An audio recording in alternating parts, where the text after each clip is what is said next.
Halo, assalamualaikum warahmatullahi wabarakatuh. Apa kabarnya nih para pecinta film-film psikopat? Semoga kalian semua baik-baik aja ya. Gimana? Dompet sehat? Motor sehat? Udahlah. Nih guys, kali ini Windu Channel Film akan mengulas sebuah alur film berjudul Texas Chainsaw Massacre tahun 2022. Film ini merupakan versi terbaru lanjutan dari serial film yang sama yang tayang perdana tahun 1974 lalu. Dengan kisah yang sama, seorang pria yang memiliki gangguan mental dan memiliki sebuah kelainan dikenal dengan nama Leatherface. Ia mengenakan topeng yang terbuat dari kulit manusia saat membunuh korban-korbannya. Nah, mau tahu keseruannya? Simak videonya sampai habis, dan bagi yang belum subscribe, subscribe dong, dan jangan lupa tekan tombol loncengnya. Gasken Markinton, mari kita tonton.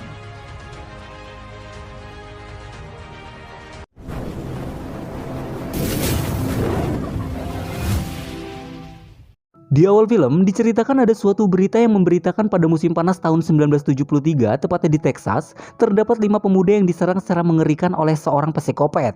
Dan dari 5 orang korban tersebut, hanya satu yang selamat, yakni Sally Hardesty. Semenjak kejadian tersebut, dia tidak pernah lagi mau bercerita kepada siapapun tentang kejadian itu.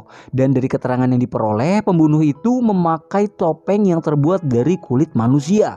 Namun sampai saat ini, identitas pembunuh itu masih menjadi misteri. Perempuan yang sedang berbelanja ini dan melihat berita itu lantas bertanya kepada bapak penjual minimarket tentang kasus pembunuhan itu. Apakah pembunuh itu sudah ditemukan? Namun bapak penjual itu mengatakan karena pembunuh itu memakai topeng tak ada yang bisa menemukannya. Oh iya, perempuan ini bernama Lila. Kemudian kakaknya menyusul ke dalam minimarket untuk mengajaknya melanjutkan perjalanan. Dia bernama Melody. Dan setelah itu mereka kembali ke mobilnya dan melanjutkan perjalanan ke Harlow. Di tengah perjalanan, mereka disuruh menepi oleh 2 orang polisi untuk pemeriksaan. Dan di situ, Dante, ini orangnya, mengatakan dia dan istrinya bernama Ruth dan teman-temannya ada keperluan di Harlow. Dan polisi pun memberikan kartu namanya kepada mereka jika terjadi apa-apa. Kemudian mereka sampai di Harlow. Mereka datang ke sini berniat untuk menetap bersama banyak orang lainnya dengan mengambil alih semua properti di sana. Mereka bertemu dengan seorang pria bernama Richard, yang mana Richard adalah seorang kontraktor yang rencananya akan membenahi gedung-gedung di sini. Kemudian mereka melihat sebuah rumah yang masih terpasang bendera. Menurut Dante, investor tak akan membeli tempat ini jika masih terpasang bendera-bendera. Lalu Dante dan Melody memasuki rumah tersebut dengan maksud Dante ingin mencopot bendera itu. Diketahui rumah ini merupakan panti asuhan milik Ginny, seorang wanita tua. Kemudian wanita tua bernama Ginny ini muncul dan bertanya kepada Dante dan Melody untuk apa ada di rumahnya. Melody menjelaskan kepada wanita tua ini bahwa bank telah mengklaim properti rumah ini dan menjelaskan bahwa wanita tua ini seharusnya tidak berada di sini. Namun wanita tua ini menjelaskan dia tidak ada urusan dengan bank lagi dan rumah ini masih menjadi miliknya. Dan si Ginny, wanita tua ini, menambahkan ia memiliki akta kepemilikan. Namun Dante yang ceroboh, ia tiba-tiba keluar dan ingin memanggil polisi. Setelah Dante keluar, percekcokan pun terjadi antara Melody dan si Ginny. Tiba-tiba polisi datang membuat penyakit jantung wanita tua ini kambuh. Dengan secepatnya, wanita tua ini bergegas dibawa ke rumah sakit oleh para polisi, yang mana yang menggendong wanita tua tersebut adalah anak asuh satu-satunya wanita tua ini. Namun, ia memiliki gangguan kejiwaan dan mental. Juga para polisi ditemani oleh Ruth untuk mengantar ke rumah sakit.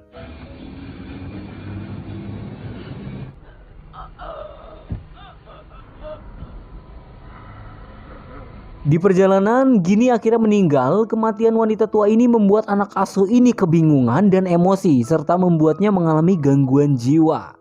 Dan Ruth yang kebingungan langsung mengirimkan chat ke Melody, dan benar saja anak asuh ini adalah Leatherface. Leatherface ini marah dan membunuh seluruh orang-orang di dalam mobil.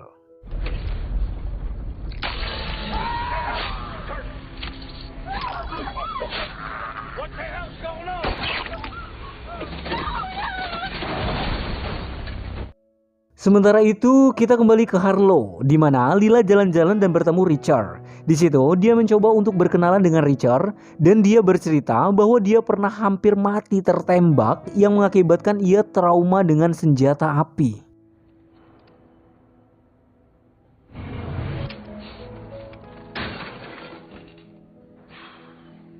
Melody yang membaca pesan masuk dari Ruth tentang wanita tua yang telah meninggal menjadi ketakutan karena dia merasa telah membunuhnya. Lalu Melody mencoba untuk mencari Lila adiknya dan mengatakan bahwa wanita tua itu telah mati, serta mengatakan mereka harus segera pergi dari tempat itu.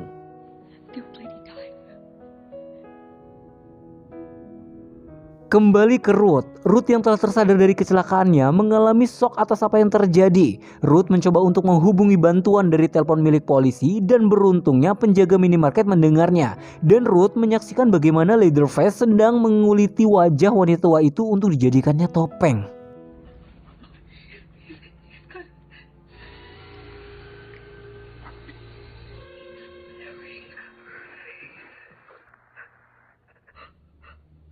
Dengan sangat ketakutan, dia mencoba untuk keluar dari mobil, namun tiba-tiba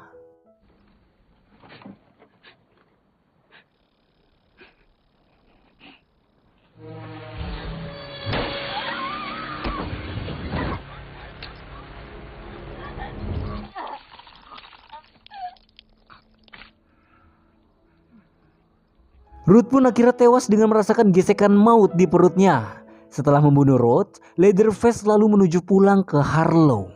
Sementara di sana, saat Melody dan teman-temannya sedang berpesta, Richard masuk ke mobil dan mengambil kunci-kunci mereka. Tindakan itu Richard lakukan karena ia mengetahui bahwa wanita tua itu telah mati dan menyuruh Dante untuk menunjukkan akta kepemilikan properti rumah jika memang rumah wanita tua itu adalah miliknya. Jika bisa menunjukkan akta kepemilikan, Richard akan mengembalikan kunci mobilnya. Dengan kebingungan, Dante dan Melody mencari akta tersebut. Namun di tas Dante tidak ada dan mereka berpikir untuk mencari akta itu di rumah wanita tua tersebut. Scene berpindah ke penjaga minimarket yang sedang gupek untuk menghubungi Sally Hardesty. Dia memberitakan bahwa Leatherface telah muncul. Dengan segera, Sally bergegas menyiapkan diri untuk balas dendam dan menuju ke sana. Karena bagi Sally, ini adalah 50 tahun yang ditunggu-tunggu. Kemudian kita kembali ke Dante dan Melody yang sedang mencari-cari akta kepemilikan di rumah wanita tua itu.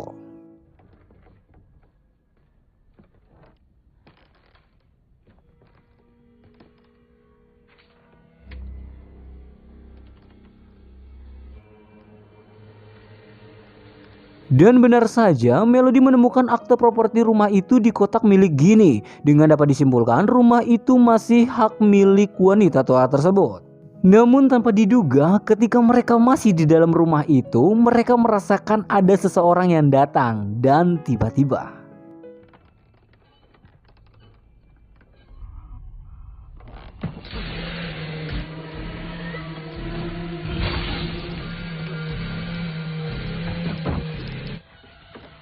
Melody yang menyaksikan kejadian itu sontak kaget parah, lalu ia pun mencari tempat bersembunyi.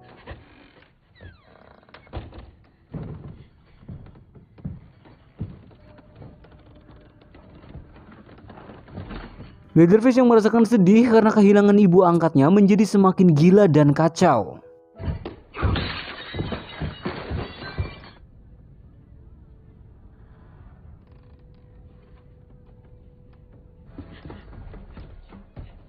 Singkat cerita, cuaca pun berubah menjadi gelap dan hujan. Seluruh orang-orang berkumpul dan menuju ke dalam bus dan pesta dilanjutkan di bus. Kembali ke Leatherface, ia ternyata tengah mengambil bogem untuk mengambil gergaji mesin yang ia simpan di balik tembok.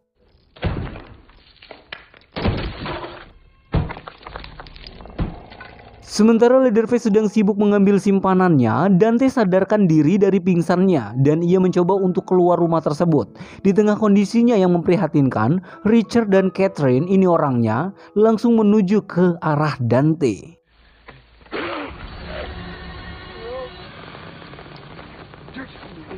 Dan benar saja, Dante dalam keadaan mulut terbelah menganga lebar dan Dante pun tewas. Lalu, Richard menyuruh Catherine untuk menghubungi polisi dan meminta agar semua orang-orang tetap berada di dalam bus. Richard dengan mental yang siap tidak siap, dia berusaha menuju ke rumah wanita tua tersebut. Sementara itu, Leatherface telah mendapatkan senjata pamungkasnya dan Richard pun perlahan demi perlahan masuk ke dalam rumah itu. Leatherface yang mengetahui ada yang masuk lantas bersembunyi di belakang pintu dan...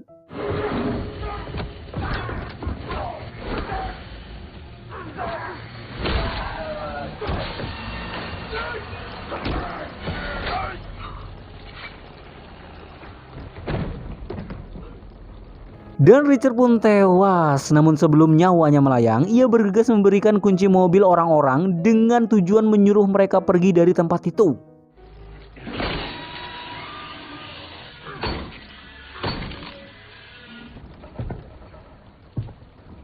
Sementara di dalam bus, Catherine melarang Lila untuk keluar dari bus. Namun Lila tetap ngeyel dan nekat untuk keluar dari bus. Dan Lila menyaksikan mayat Dante yang tergeletak di pinggir jalan terguyur hujan. Kembali ke Melody. Melody yang penuh dengan ketakutan mencoba untuk mengambil kunci mobil itu dan keluar dari kamar.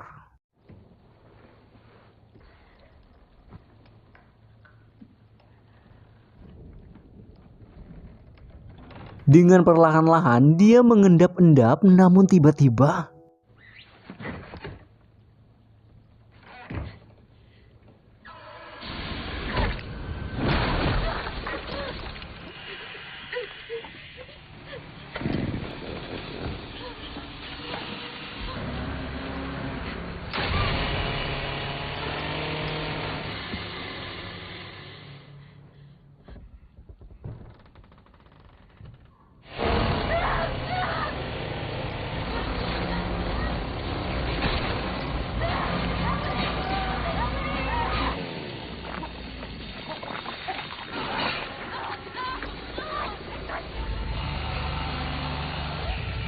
dalam kondisi seperti itu, untungnya Lila menemukan Melody dari gorong-gorong dan langsung menariknya keluar dan kembali ke bus serta memberikan kunci mobilnya. Namun saat mobil sudah mau jalan, Leatherface membuat ulah kembali dengan memecahkan ban busnya. Sopir yang bingung lantas mengeceknya keluar tanpa rasa takut dan yang terjadi...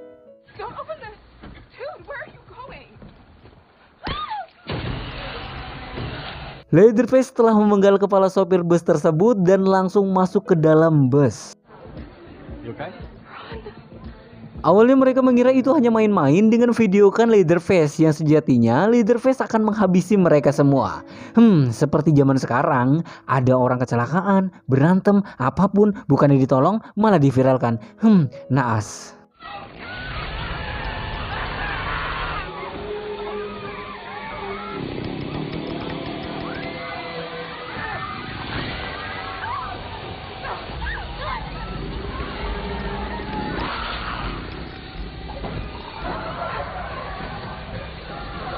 Lila dan Melody masuk ke dalam toilet bus untuk bersembunyi, sedangkan orang-orang seluruhnya dihabisi oleh Leatherface.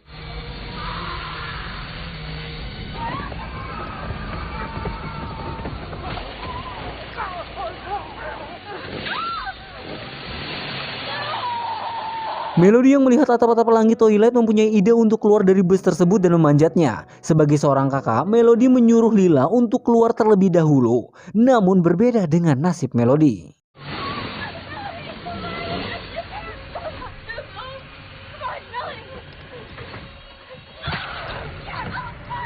Awalnya Melody kebingungan harus bagaimana dia memanjat, namun dia memiliki ide dengan menusukkan sebuah alat tajam ke Leatherface untuk memperlambat gerakan.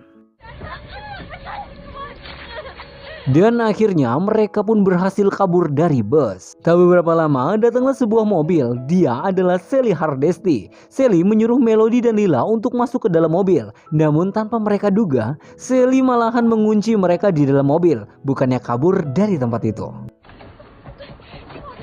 Di sini, Sally mengatakan sudah 50 tahun dia menunggu-nunggu untuk malam ini dan Leatherface menginginkan Lila dan Melody. Jadi, Sally menegaskan agar Melody dan Lila tetap di mobil dan dia akan mencarinya.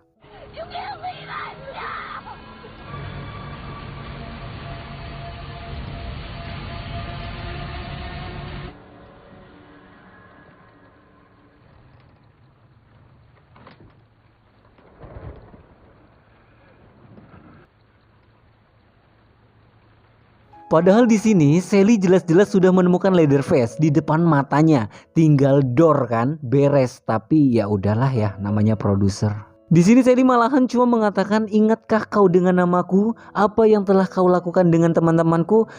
Kesuwen ya.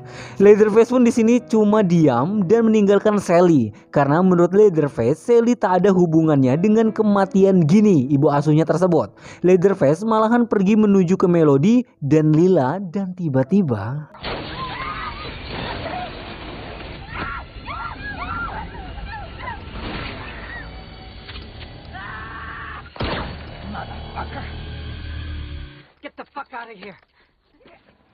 Sally memberikan kunci mobilnya dan menyuruh mereka untuk pergi, sedangkan ia ingin mencari Leatherface.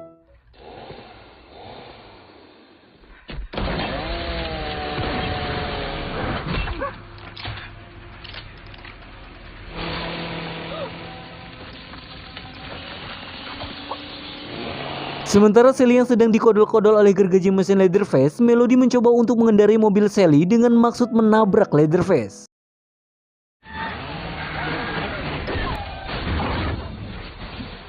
Namun sialnya, mobil yang Melody kendarai malahan menabrak suatu toko dan ditambah kaki Melody tertusuk besi yang mengakibatkan dia tidak dapat bergerak. Melody menyuruh Lila untuk pergi dari situ, sedangkan Melody akan pasrah dengan keadaannya. Tak beberapa lama, Leatherface pun datang menemui Melody. Melody meminta maaf atas kesalahan terhadap ibunya, namun tetap Leatherface tak mau memaafkannya. Dan yang terjadi...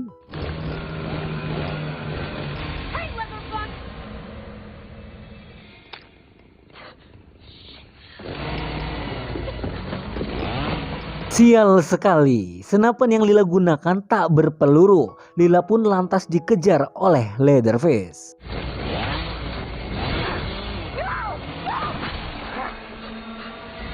Namun beruntungnya, Sally yang masih tersadar dan belum mati mencoba membantu Lila dengan menembak Leatherface.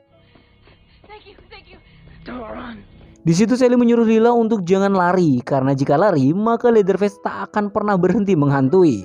Sembari berkata-kata, Sally memberikan senjatanya yang telah diisikan peluru kepada Lila. Dengan gagah dan berani, Lila mencoba untuk menghadapi Leatherface dan masuk ke dalam sebuah gedung untuk mencari Leatherface. Dengan kehati-hatian yang penuh, Lila terus bersiap-siap untuk membunuh Leatherface.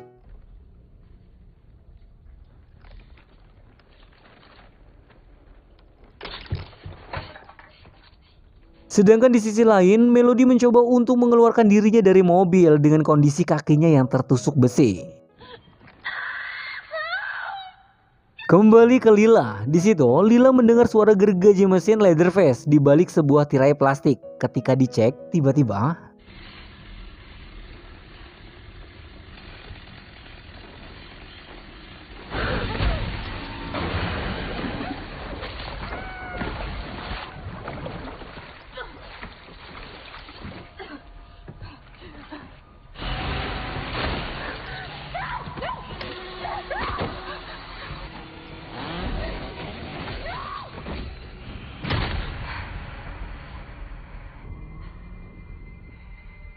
Lila yang sudah pasrah dengan keadaannya menyaksikan Melody pun datang dan melawan Leatherface.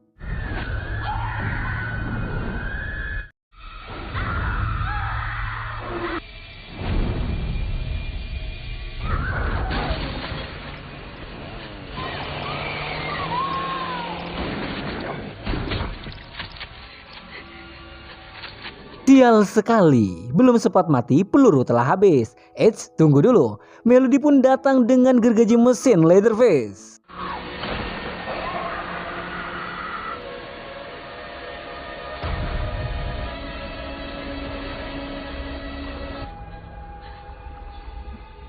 Ini namanya senjata makan tuan. Akhirnya Melody dan Lila berhasil menumbangkan Leatherface.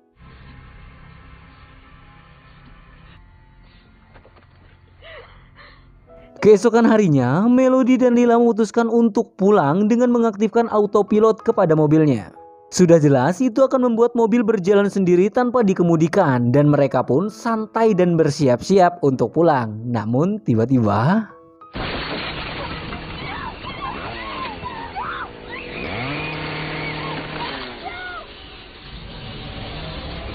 kepala Melody pun terpenggal dengan empuknya. Tamat ending yang sangat menjijikan. Nah, gimana para pecinta film psikopat? Gila banget kan film ini? Film lanjutan serial dari film perdananya yang mana seorang pria dengan gangguan mental membunuh dan membunuh korbannya membabi buta dengan alat-alat yang menyeramkan. Kalau seandainya ada di negara kita, aduh, udahlah. Buat kalian semua, jangan kebanyakan beban pikiran ya. Khawatirnya nanti kalian jadi Leatherface pula. Oke deh, thank you udah nonton. Ayo dong bantu channel ini untuk berkembang dengan cara like video ini, komen, dan subscribe. Tentunya jangan lupa tekan tombol loncengnya. Thank you yang udah hadir ya. Salam cinta dari saya. Akhir kata, wassalamualaikum warahmatullahi wabarakatuh.